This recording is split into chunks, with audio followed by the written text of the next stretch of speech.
From the Apubco Studios at Britain and Broadway, you're listening to a News OK podcast. Hi, everybody. Welcome to a comics podcast at newsok.com. I'm Matt Price. I'm here with Kyle Roberts. Pretty interesting week this week, actually. 3 books came out over the course of the week that started with the phrase "un." One of them, Mark Waid's Unknown, we didn't bring up here, but it's kind of a mystery series. Let's also talk about a second one from Boom Studios that starts off with Unthinkable. Yep. This is written by Mark Sable, and the art is by Julian Totino Tedesco, who did some other stuff for Boom. The basic idea here is that a writer, after 9/11, is tasked by the government with coming up with doomsday scenarios so the government can find a way to fight them, which all seems well and good until several years after his work on that commission is ended, he finds out that these scenarios are starting to come true. So that's basically the high concept there. Pretty well executed, pretty good startup. I think it's a good enough hook that I'm going to read the second one, see where it goes. And if you want to read more about this book, pick up Weekend Look or check out my blog. It's very kind of terrorist-based and stuff like that. Yeah, so, yeah. We talked a little bit about a true life story that happened to Mark Sable, actually, in the story on my blog, where he got actually detained at LAX because he had a script for one of these issues in his bag, and they weren't sure if he wasn't an actual terrorist. He's not, but he was just writing about them, so they thought some of his research might have actually... So it's that close to the truth, apparently, people. But yeah, kind of a terrorist-based action deal. Pretty good so far. A little mystery as well. Wolverine. Next. All right, Wolverine number 73.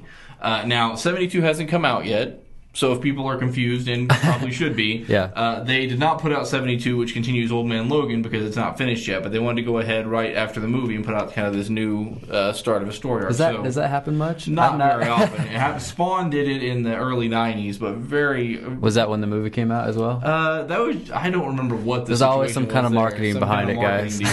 Anyway, so 73 is out before 72. Don't harass your local comic book owner, including our sponsor, Second Chance Books. They will be glad to sell you 72 when they get it in as well. Which that should be. I'm interested to read that as well. Right. Old Man Logan's going to continue in 72, and then there'll be a giant size special finishing that off. But they're moving ahead in the regular series with 2 different writers. One of them is Jason Aaron, who kind of wrote a day or week in the life of Logan, which was really a lot of fun. Yeah, I actually like that better than the actual kind of story in the second part of the comic. It kind of goes through every single day. You can kind of see here. Kind of goes Sunday, Monday, Tuesday, every single day something crazy is going on in his life, and it really just kind of shows the getting beat up and getting attacked, and just that's his life, and the fact that he can rejuvenate and heal that fast, and then just get up the next day and go fight somebody. Yeah. So I really enjoyed that. I really haven't seen a comic that was quite like that. So I really enjoyed the first part of this comic. Right, and it's is it Adam Kubert that drew that, I believe? So yeah, Adam Kubert, who is obviously a high end individual. Your second story is by Daniel Way and Tommy Lee Edwards. Wolverine meets up with an old biker gang, a biker guy that he's friends with, who's having some trouble with his son. This is kind of the 1985 look to it. Yeah, it's the same artist, 1985. Pretty good. I actually thought it was going to wrap up in one issue, so I was maybe a little disappointed when it was continued. But decent enough start. Yeah. So I think a good jumping on point for sure. And the Day in the Life of Wolverine part was awesome. Really cool. If you're a Wolverine fan, pick up this comic. All right, a really great Vertigo launch, and it's 48 pages for $1, so you really can't complain about that. It's called The Unwritten. It's by Mike Carey and Peter Gross. It follows... Our second follows the life of Tommy Taylor.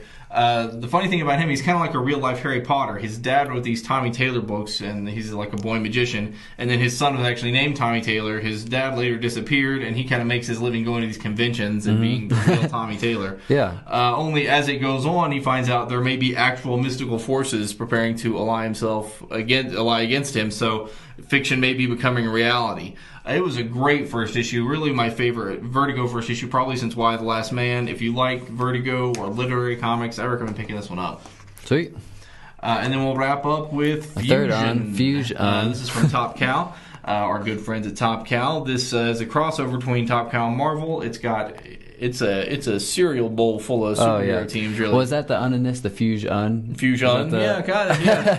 Cyberforce, Hunter Killer, the Avengers, and the Thunderbolts. So many characters, so many teams. so little time. Yeah, it just jumps in and it's hardcore action, right? Basically, it's just these guys get into it. You've got Venom, you've got some kind of monster, you got Ripclaw, just a bunch of characters, a bunch of action. It looks pretty neat. It's got the kind of the action-packed, slick artwork you expect from Top Cow. Oh yeah. I mean, I think basically, if you're looking for a team up of 4 superhero teams with a ton of action, that's what they've brought. And it seems, most first parts of a comic kind of tell a story and then kind of get into action. This is all action, so maybe that's a plus. Maybe this is all gonna have a ton of action and then kind of get into the story from there. Right, exactly. It's by Dan Abnett and Andy Lanning, who you might have enjoyed on Annihilation. So some writers with a little bit of background.